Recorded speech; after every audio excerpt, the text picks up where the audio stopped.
राधा स्वामी जी, आज की जो साखी है वह हमें सिखाएगी कि कैसे हमारे सतगुरु हमें भजन सिमरन देते हैं और कितनी प्यारी वह रूहें होती हैं। जब उनका अखीरला टाइम आता है तो सतगुरु उन्हें पहले ही इस बात की सूचना दे जाते हैं कि बेटा तुम्हारा टाइम आ गया है। बहुत ही ऐसी विरली रूहें होती हैं। एक भाई था जिन्होंने सतगुरु से भजन सिमरन लिया हुआ था। भजन सिमरन तो ले लिया, उसको जपता भी था, पर उस भाई पर जिम्मेदारियां भी थी। उस भाई ने सोचा कि पहले यह जो जिम्मेदारियां हैं, जो मेरे बच्चे हैं, ये बड़े हो जाएं, इनको मैं सेट कर दूं, ये अपनी अपनी जगह पर, इन्हें कोई भी तकलीफ ना हो, इतना कुछ मैं इनके लिए बना दूं, फिर भजन सिमरन किया करूंगा।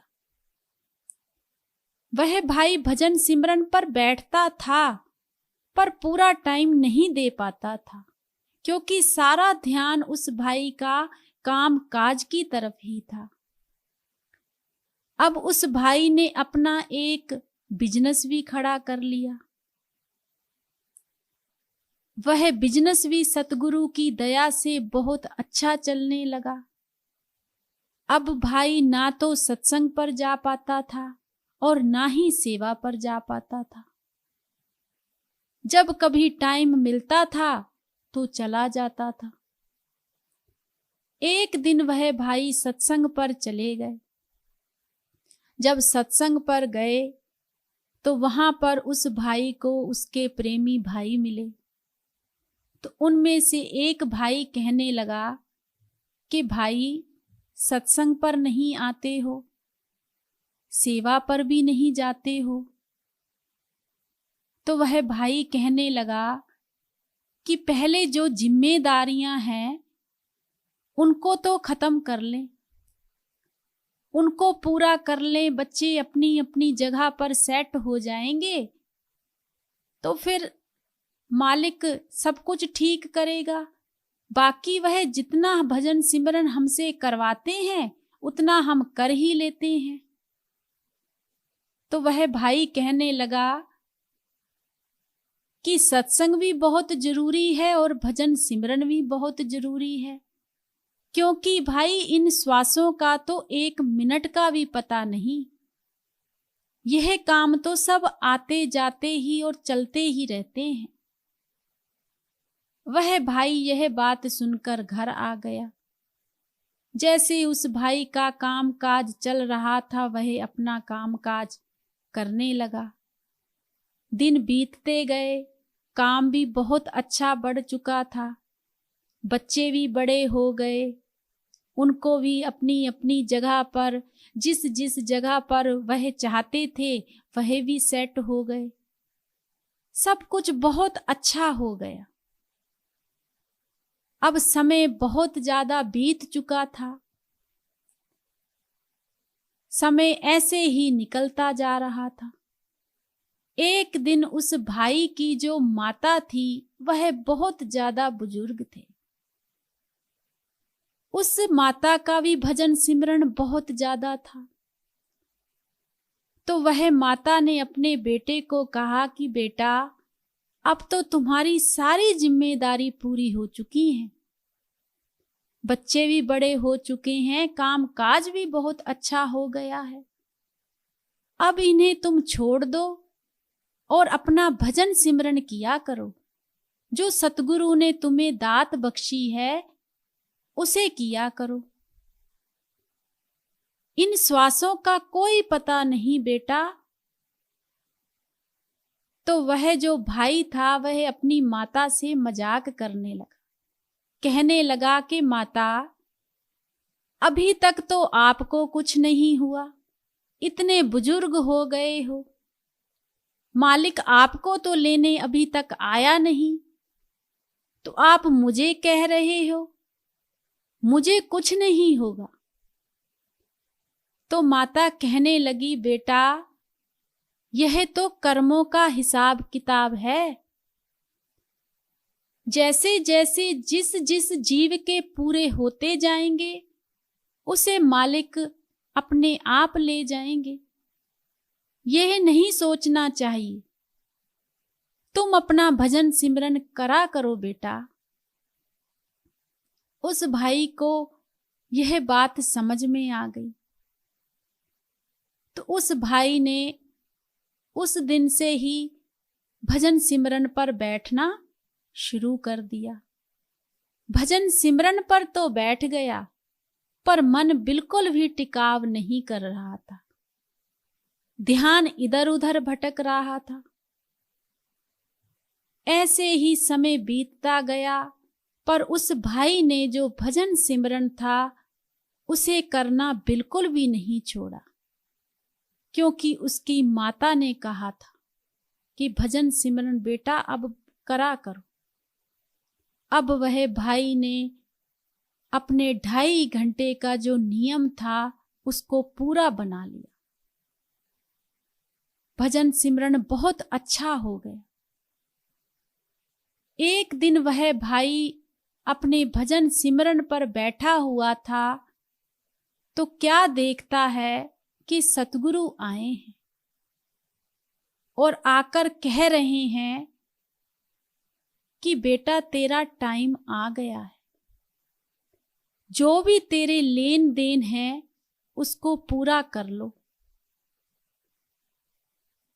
यह बात सुनकर उस भाई ने आंखें खोल ली। आंखें खोलकर वह भाई पूरे घर में जोर जोर से सबको बताने लगा कि बाबा जी आए थे, सतगुरु आए थे। जब माता ने यह बात सुनी तो माता कहने लगी कि बेटा ऐसे थोड़ी ना करते हैं, यह बातें कोई बताने वाली होती हैं। तुम कितनी तेज तेज से कह रही हो कि सतगुरु आए हैं। यह बातें किसी को बताई नहीं जाती, हजम करने वाली होती हैं। तो वह भाई कहने लगा कि माता सतगुरु तो आए थे, पर एक चीज मुझसे और कहकर गए। तो उनकी माता कहने लगी, वह क्या है? वह कहने लगे कि सतगुरु कह रहे थे कि बेटा तेरा टाइम आ गया है, जो भी तेरा लेन देन है ना उसको पूरा कर ले। तो माता ने कहा कि बेटा अगर सतगुरु यह बात कहकर गए हैं तो जो भी तेरा लेन देन है उसको पूरा करो। अब पास में ही उनके बच्चे बैठे हुए थे। इस चीज को वह सुनकर डर गए कि हमारे पिताजी को कुछ हो जाएगा। तो उनकी माता कहने लगी कि यह चीजें घबराने वाली नहीं है, यह तो बहुत ही अच्छी बात है कि सतगुरु कह के गए हैं कि हम तुम्हें लेने आएंगे। मैं अभी तक बैठी हूं। अब उस भाई ने जो भी लेन देन की फाइलें थी उनको चेक किया। चेक करके उस भाई ने जिस जिसका भी लेन देन था धीरे धीरे वह भाई चुकाने लगा और अपने भजन सिमरन को पूरा टाइम देता था। ऐसे ही कुछ टाइम बीता। भजन सिमरन पर एक दिन फिर जब वह भाई बैठा तो फिर क्या देखता है कि सतगुरु फिर से आए और कह रहे हैं कि बेटा तेरा अभी थोड़ा बहुत हिसाब किताब रह गया है, वह भी पूरा कर लो। तो वह भाई कहने लगा कि मैंने तो पूरा कर दिया है। तो सतगुरु कहने लगे कि नहीं, तुम ये बताओ कि जो तुम्हारा लेन देन है तुम्हें इसी जन्म में पूरा करना है कि अगला जन्म लेना चाहते हो? अगर इसी जन्म में लेन देन पूरा करना है तो जो भी तुम्हारा लेन देन है उसे पूरा कर लो। और वह दिन भी बता के गए, कहने लगे इस दिन तुझे लेने आएंगे, तू तैयार रहना। जब यह बात सुनी, फिर से उस भाई ने अपनी आंखें खोल ली और फिर से अपनी फाइल को चेक किया, तो अभी उसमें सच में कुछ लोगों का लेन देन रह गया था, वह भी चुकाया। अब वह भाई ने सोचा ऐसा ना हो कि मेरा कोई लेन देन रह जाए, तो उस भाई ने अनाउंसमेंट करा दी कि जिस जिसका भी कर्जा रह गया है, या मुझसे लेने वाला है या मुझे देने वाला है, वह सारा कुछ खत्म कर दो। अब गांव के लोगों को इस बात का पता नहीं था कि यह क्या बात है। वह सब लोग यह बात सोचने लगे कि ऐसा भी कभी होता है कि कर्जे के लिए कोई अनाउंसमेंट करे कि हमारा जो कर्जा रह गया है हमारे घर से आकर ले जाओ। ये तो बड़ी हैरान करने वाली बात है। पर इस बात का उन लोगों को बिल्कुल भी पता नहीं था। कुछ ही समय बीता और वह दिन भी आ गया। जब वह दिन आ गया तो वह अपनी माता से कहने लगा कि माता, मैं तो तुझसे मजाक करता था ना कि तू अभी तक नहीं गई, पर तुझसे पहले तो मैं जा रहा हूं। मुझे सतगुरु लेने आ रहे हैं। कौन सी मां है जिसकी आंखों से आंसू नहीं आएंगे? उस टाइम उस माता की आंखों से आंसू गिरने लगे, पर वह माता बहुत खुश थी। वह भाई कहने लगा कि माता तुम क्यों रोने लगी हो? तो माता कहने लगी, बेटा मैं इसलिए नहीं रो रही कि तू जा रहा है, मैं तो इसलिए रो रही हूं कि अभी तक सतगुरु मुझे लेने नहीं आए। तू तो बहुत ही कर्मों वाला है, बहुत ही किस्मत वाला है। मालिक ने तेरे सारे कर्मों का हिसाब किताब पूरा करवाकर और तुझे खुद आवाज लगाकर तुझे लेने आए हैं। बेटा ऐसी बहुत सी विरली रूहें होती हैं। मैं तो रोज सतगुरु को याद करती हूं कि मुझे भी ले जा, पर कोई बात नहीं, तू चल, मैं भी तेरे पीछे ही आऊंगी। दोनों मां बेटे एक दूसरे के गले लग गए और आंखों से आंसू थे, पर वह आंसू आपस में बिछड़ने के नहीं थे, वह आंसू खुशी के थे कि सतगुरु लेने आ रहे हैं। और पहले ही सतगुरु ने सारा कुछ बता दिया था। उसके बाद उस भाई ने अपने सारे परिवार को इकट्ठा किया और कहने लगे कि मैं अब जा रहा हूं, मेरा समय बहुत ही करीब है, पर तुम्हारी आंखों से एक भी आंसू नहीं गिरना चाहिए। पर बेटा,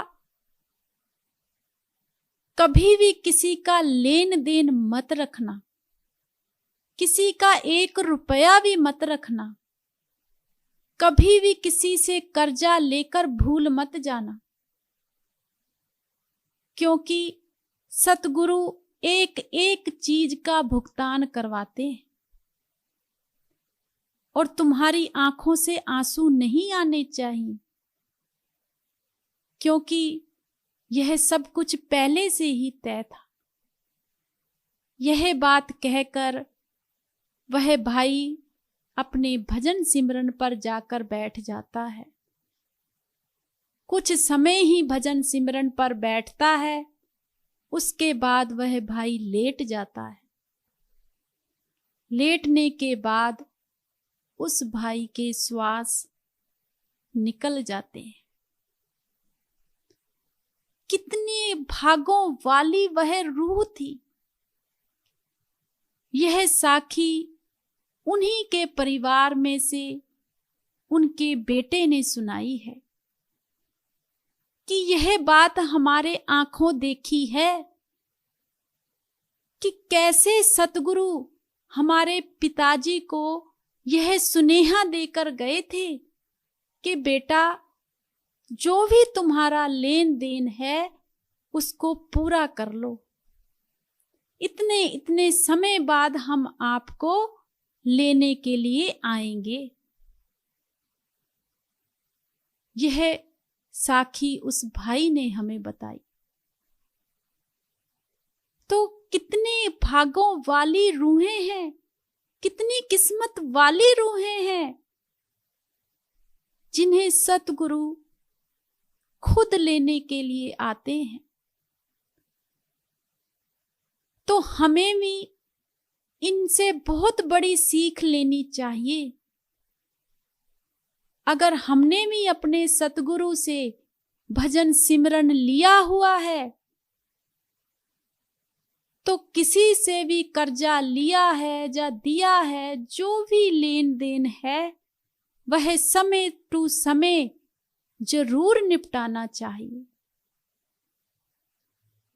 क्योंकि अगर इन्हीं कर्मों में और इन्हीं लेन देन में ही हमारे श्वास निकल गए तो फिर 84 लाख जून में ही भुगतते रह जाएंगे। लेखा जोखा कभी खत्म ही नहीं होगा। एक एक कर्म जीव का कैसे बनता है, हमें इस बात का एहसास भी होता है, पर हम यह बातें सोचते ही नहीं हैं। हम सोचते हैं कि जैसे टाइम निकल रहा है निकलता जाए, पर इस चीज का भुगतान बहुत बड़ा देना पड़ता है, क्योंकि बहुत विरली ही रूहें होती हैं जिन्हें सतगुरु यह सुनेहा देकर जाते हैं। तो हमें इन साखियों से बहुत अच्छी प्रेरणा मिलती है और सतगुरु की तरफ हमारा और ध्यान जाता है। तो हमें अपने सतगुरु का शुक्राना करना चाहिए और एक ही अरदास करनी चाहिए, बख्श ले, बख्श ले, बख्श ले। राधा स्वामी जी।